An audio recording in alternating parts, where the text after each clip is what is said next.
दोस्तों नमस्कार, मैं राम सूरत यादव।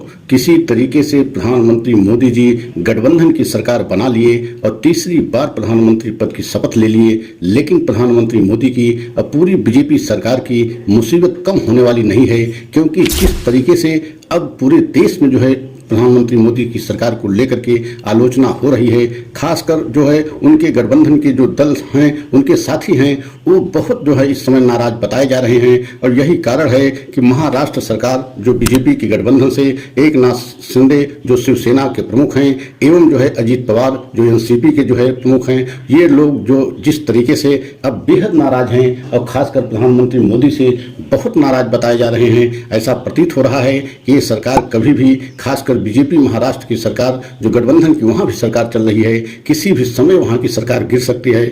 आज हम यही बताएंगे कि किस तरीके से प्रधानमंत्री मोदी गठबंधन की सरकार बनाने के बाद प्रधानमंत्री मोदी की मुश्किलें और बढ़ गई हैं और बीजेपी की भी मुश्किलें बढ़ गई हैं। क्या महाराष्ट्र भी हाथ से जाने वाला है? अगर महाराष्ट्र की सरकार बीजेपी की गिर जाती है तो आप समझ लीजिए कि बहुत बड़ा बीजेपी को झटका लगेगा।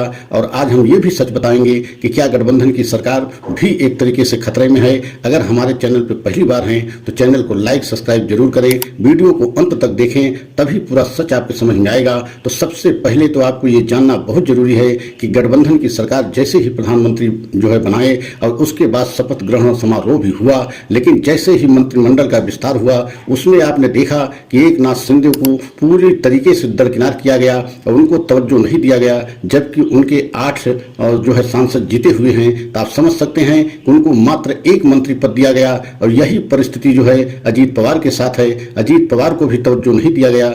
अब अजीत पवार और एकनाथ शिंदे पुनः ही अपने पार्टी मतलब शिवसेना उद्धव ठाकरे के साथ जाना चाहते हैं और लगभग जो सारे विधायक उनके हैं उनका कहना है कि हम जो है वापसी अपने उद्धव ठाकरे शिवसेना के साथ करेंगे और उन्हीं के साथ जो है मिलकर के आने वाले महाराष्ट्र में जब 4 महीने के बाद चुनाव होगा तो उन्हीं के साथ मिलकर के हम चुनाव लड़ना चाहते हैं। अब बीजेपी के लिए बहुत बड़ी मुसीबत हो गई है कि अगर एकनाथ शिंदे जो है पुनः जो है शिवसेना में चले गए, मतलब उद्धव ठाकरे के साथ चले गए, तो वहां के 40 विधायक जो है कम हो जाएंगे और 40 विधायक ही नहीं कम हो जाएंगे, अजीत पवार भी चले जाएंगे अपने चाचा शरद पवार के साथ एनसीपी में। तो आप कल्पना कीजिए कि बहुत बड़ा झटका लगने वाला है। किसी भी क्षण जो है महाराष्ट्र की सरकार गिर सकती है और अगर महाराष्ट्र की सरकार गिर गई तो आप जान लीजिए कि केंद्र में भी एक तरीके से प्रधानमंत्री मोदी के लिए बहुत बड़ी मुश्किल हो जाएगी। ऐसा हम इसलिए कह रहे हैं कि लगभग 7 सांसद जो है एकनाथ शिंदे के पास हैं और 1 सांसद अजीत पवार के पास हैं और 8 सांसद ये हो जाते हैं। उसके बाद जो है नीतीश कुमार और नायडू भी बेहद नाराज बताए जाते हैं और इन पार्टियों को अगर सांसद जोड़ दिए जाएं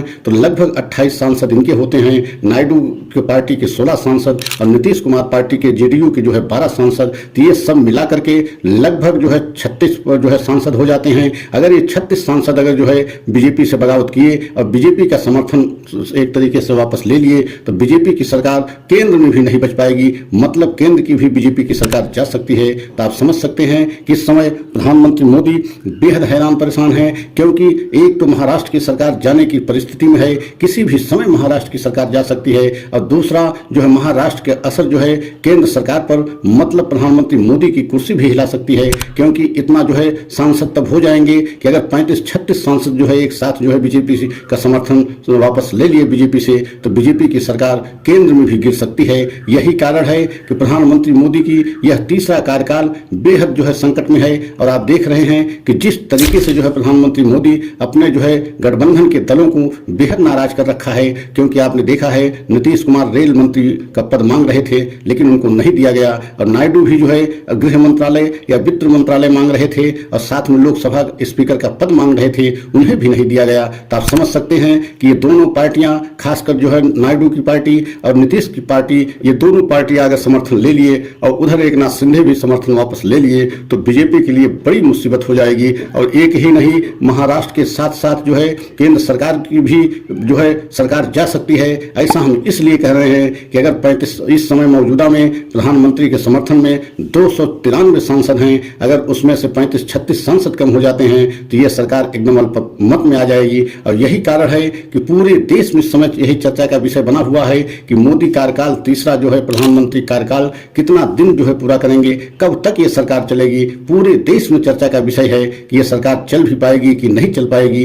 यही सारी बातों को लेकर के जनमानस में भी एक बहुत बड़ा सवाल बना हुआ है। लेकिन आने वाले समय में देखना है कि महाराष्ट्र की सरकार कब गिरती है। अगर महाराष्ट्र की सरकार गिरी और वहां जो परिस्थिति बनी हुई है उसको देखते हुए तो ऐसा लग रहा है कि वहां की सरकार किसी भी क्षण जो है गिर सकती है। पूरी तरीके से एकनाथ शिंदे और अजीत पवार अपने पार्टी में वापसी करने के लिए तैयार हैं। अजीत पवार अपने चाचा शरद पवार के साथ वापसी करेंगे और जो है एकनाथ शिंदे उद्धव ठाकरे के साथ जा सकते हैं। तो आप समझ सकते हैं कि बीजेपी के लिए इस समय एक नहीं कई तरफ से परेशानियां जो है बढ़ गई हैं। एक तरफ तो जो है महाराष्ट्र की सरकार जाने की स्थिति में आ गई है और दूसरे तरफ जो है केंद्र सरकार भी एक तरीके से हिल रही है। अगर 35 सांसद 36 सांसद अगर जो है समर्थन वापस लेते हैं तो केंद्र में भी जो है मोदी सरकार को गिरने की पूरी संभावना है। तो आने वाले समय में ये सारा सच आपके सामने आएगा। अगर हमारा वीडियो आपको अच्छा लगा हो तो लाइक सब्सक्राइब करें, कमेंट के द्वारा अपनी राय अवश्य दें। अगला वीडियो पुनः लेकर के आएंगे। जय हिंद, जय भारत।